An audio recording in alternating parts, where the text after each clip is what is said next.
I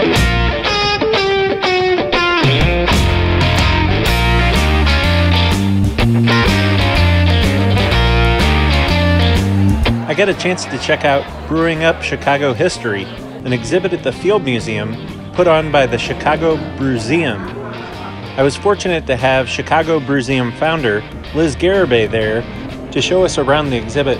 We really wanted to tell the story of the beginnings of beer in Chicago, because obviously beer is a big deal now, but what people don't know is that beer has always been a big deal, not just to our country, but to the Midwest.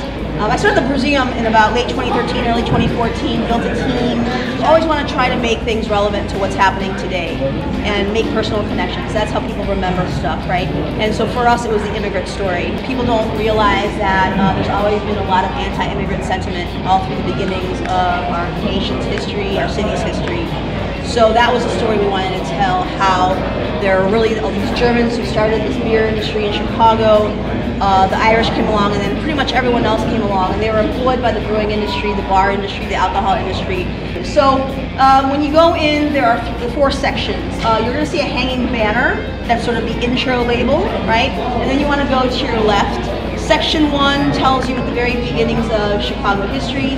Section 2 takes you into the 1850s and really gets into that anti-immigrant story. The 1870s are the 3rd section, post-fire. We all know fire happened. And then 1890s, 1893 World's Fair. We ended in 1893 for a reason. The reason was that the Field Museum was born out of the World's Fair. And also, you'll see that each section, the 4 sections, and they all relate to the brewing process, the stages of the brewing process. Within each section, again, there's a lot of information in there. There's something called a beer break.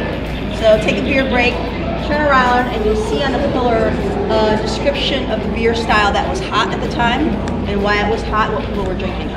You'll see one video that loops that's about how beer is made, in case you don't know. And then the final AV area is what's become a fan favorite. It's a make your own beer label, but it's very historic based. So you can text that to yourself, hashtag Shy Brewseum if you're on Instagram. Oh, the last thing I'll tell you is we wanted to have a little teaser, right? So this is a little teaser on here, so read that first. All the street names that you see there are names you may have recognized, right? Modern street names. So if anyone has specific questions about what street names related to what and how, just ask. But that's kind of it in a nutshell.